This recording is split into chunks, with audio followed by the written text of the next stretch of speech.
ఏం గోసపెడతావు రైతుల్ని? ఎరువులు ఇయ్యక గోసపెడతావు, పంటల బీమా లేక గోసపెడతావు, వ్యవసాయ పనిముట్లు అంతకే అసలే ఇయ్యవు. ఆ ఉన్న నీళ్లను సముద్రం పాలు చేసుడేంది? ఇలా నువ్వు చేసే కష్టమేంది నాకు అర్థం కాదు. కరెంటు ఫుల్లు, నీళ్లు ఫుల్లు, కట్కొత్తుడే కదా. ఇలా ఏమైంది? అదృష్టవశాత్తు కృష్ణానదిలో కూడా 45 రోజుల ముందే వరదలు వచ్చినాయి. ఇలా కృష్ణానదిలో హైడల్ పవర్ ఫ్రీగా జనరేట్ అవుతుంది ఉచితంగా. జూరాలలో కరెంట్ ఉత్పత్తి అవుతుంది, హైడల్ పవర్ జల విద్యుత్తు.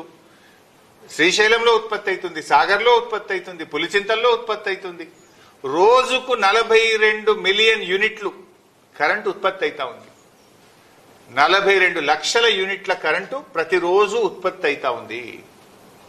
సో 42 మిలియన్ యూనిట్ల కరెంటు ఉత్పత్తి అవుతుంది, వరద ప్రవాహం ఉంది. మరి నీకు వచ్చిన కష్టమేంది? కట్టుకోతుడే కదా. నీకు కొత్త శాత కాకపోతే చెప్పు, వేలాది మంది రైతులను తీసుకుపోయి మేమే కట్టుకొత్తుతాము అని హెచ్చరిస్తా ఉన్నాం. మర్యాదగా ఇస్తారా? రైతుల్ని తీసుకుపోయి మమ్మల్నే కట్టుకొత్తి నీళ్లు తెచ్చుకోమంటారా? నీకు ఉన్న ఇబ్బంది ఏంది? నీళ్లు ఫుల్లు, కరెంటు ఫుల్లు, కట్టుకొత్త శాతం అయితే లేదా? ఎందుకు రోజుకు 2 టీఎంసీల నీళ్లు తెస్తలేవు? వ్యవస్థ కాళేశ్వరం ప్రాజెక్టులో రోజుకు 2 టీఎంసీల నీళ్లు తెచ్చే వ్యవస్థ కేసీఆర్ గారు చేసి పెట్టిండ్రు, బీఆర్ఎస్ ప్రభుత్వం చేసి పెట్టింది. ఎందుకు నీళ్లు తెస్తలేవు? ఎందుకు మోటార్లు ఎత్తుతలేవు? బిడ్డ నువ్వు గిట వెంటనే ఆన్ చేయకపోతే నీళ్లను సముద్రం పాలు చేస్తుంటే బీఆర్ఎస్ పార్టీ చూస్తూ ఊరుకోదు. వేలాది లక్షలాది రైతులను తీసుకొని కదులుతాం, మోటార్లు ఆన్ చేస్తాం. మర్యాద కొద్ది ఇస్తారా ఇయ్యరా అని చెప్పి నేను ప్రభుత్వాన్ని అడుగుతా ఉన్నా. ఆ పరిస్థితి తెచ్చుకోకండి. ఇప్పటికే మీరు రైతు వ్యతిరేక ప్రభుత్వం అని తేలిపోయింది. 10 ఏళ్లలో ఏ రైతు ఎరువు బస్తా కోసం అరుగుల మీద పండుకోలేదు, పొద్దున 3 గంటలకు లైన్లు కట్టలేదు, చెప్పులు ఎప్పుడు కూడా లైన్లు పెట్టలేదు. ఇలా కాంగ్రెస్ వచ్చింది, మార్పు వచ్చింది, పాత రోజులు వచ్చినాయి, మళ్ళీ చెప్పులు లైన్లు పెట్టి అరుగుల మీద పడిగాపులు కాసే పరిస్థితులు తెచ్చారు మీరు. సో వెంటనే నీళ్ళు ఇవ్వండి, వరద నీటిని ఒడిసిపట్టండి, బురద రాజకీయాలు మానండి అని చెప్పి నేను హితో పలుకుతా ఉన్నా. ఏంది చిల్లర రాజకీయాలు? కాళేశ్వరం గూలిందనే ఒక బురద రాజకీయాల కోసం వరద నీటిని సముద్రం పాలు చేస్తారా?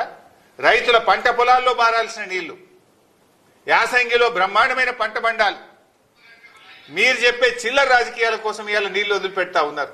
వారం కిందనే ఉత్తమ్ కుమార్ రెడ్డికి నేను ఉత్తరం రాసిన, అయ్యా మంచి మాన్సూన్ ఉంది, ప్రిడిక్షన్ ఉంది, వాతావరణ శాఖ చెప్తా ఉంది, మోటార్లు ఆన్ చేయి, ప్రాజెక్టులు నింపు అంటే నువ్వు గుడ్లప్పగిచ్చి చూస్తేవి నీళ్ళని బాయ్.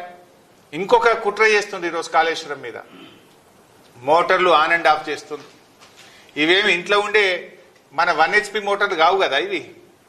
ఒక్కొక్క మోటార్ 200 మెగావాట్స్, 150 మెగావాట్స్ మోటార్లు ఇవి. ఒక మోటారు ఒక జిల్లాకు ఎంత కరెంటు సరఫరా అవుతుందో జిల్లా మొత్తం ప్రజలు వాడే కరెంటు ఒక మోటార్కి సమానం. వీళ్ళు ఏం చేస్తుండ్రు? ఆ మోటార్లను ఆన్ అండ్ ఆఫ్ చేస్తుండ్రు. ఆన్ అండ్ ఆఫ్ చేస్తే బేరింగులు దెబ్బతింటాయి. ఇవి అట్లా వీళ్ళు ఏం చేస్తుండ్రు? పొద్దున 7 గంటలకు స్టార్ట్ చేస్తుండ్రు, సాయంత్రం 5కి బంద్ పెడుతున్నారు మోటార్. పొద్దున 7కి స్టార్ట్ చేసి 5కి బంద్ పెడుతున్నారు. ఎందుకు? 5 తర్వాత కొంచెం కరెంట్ పీక్ లోడ్ ఉంటుంది, అందరం లైట్లు వేస్తాం, సాయంత్రం పూట ఇళ్లలో కరెంట్ వాడతారని ఇది బంద్ పెడుతుంది. మళ్ళీ పొద్దుగాల 7-8 గంటలకు మెల్లగా స్టార్ట్ చేస్తుంది. ఇట్లా రోజుకు 2 సార్లు ఆన్ అండ్ ఆఫ్ చేస్తే మోటార్ల బేరింగులు దెబ్బతింటాయి, మోటార్లు పనికి రాకుండా అవుతాయి. ఇంజనీరింగ్ నిపుణులను అడగండి, ఎక్స్పర్ట్స్ని అడగండి. ఇప్పటికే BHEL మిమ్మల్ని హెచ్చరించింది. మోటార్లు సరఫరా చేసిన BHEL రాష్ట్ర ప్రభుత్వాన్ని హెచ్చరించింది. ఇట్లా మీరు మోటార్లు ఆన్ అండ్ ఆఫ్ చేస్తే ఇవి కాలిపోతాయి బిడ్డ అని మిమ్మల్ని హెచ్చరించింది. అంటే మీరు ఏంది మీ ఉద్దేశం?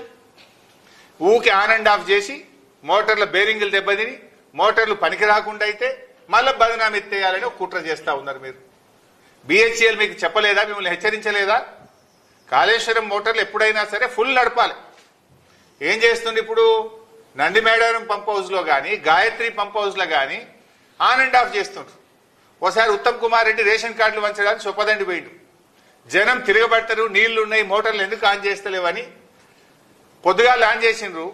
ఉత్తమ్ కుమార్ రెడ్డి హెలికాప్టర్ దిగి రేషన్ కార్డులు పంచి మళ్ళీ హెలికాప్టర్ ఎక్కగానే మోటార్లు బంద్ చేసిండ్రు. మొన్న ఓ రోజు కూడా మోటార్లు పొద్దుగాలు ఆన్ చేసిండ్రు, సాయంత్రం బంద్ చేసిండ్రు. నిన్న మొన్న కూడా 2 ఆన్ చేస్తుండ్రు, 1 బంద్ చేస్తుండ్రు, 1 ఆన్ చేస్తుండ్రు, 2 బంద్ చేస్తుండ్రు. ఇదేంటి పిచ్చి పని? ఈ పద్ధతిలో మోటార్లు నడిపితే అవి కాళేశ్వరం మోటార్లు దెబ్బతింటాయి. మీ BHEL వాళ్ళని అడగండి, ఎక్స్పర్ట్స్ని అడగండి, ఇంజనీరింగ్ నిపుణులను అడగండి, కంటిన్యూస్ గా మోటార్లు నడపాలి. ఎప్పుడైనా ఈ ఆన్ అండ్ ఆఫ్ పద్ధతుల్లో మీరు నడిపితే అనవసరంగా మోటార్లు కాలిపోతే రాష్ట్రానికి రైతులకు నష్టం జరుగుతుందని ప్రభుత్వాన్ని హెచ్చరిస్తా ఉన్నాం.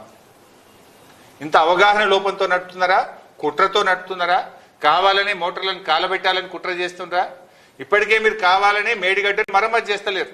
వరద రావాలి అది కొట్టకపోతే బాగుండు అని చూస్తున్నారు. మీరు 2 పిల్లలు మరమ్మతు చేయకుండా మొత్తం పోతే బాగుండు, బదనాం చేయొచ్చు అని చూస్తున్నారు. ఆ బదనాం కోసమే నీళ్లు మోటార్లు వస్తుంటే నీళ్ళు వచ్చే పరిస్థితి కట్కేస్తే నీళ్ళు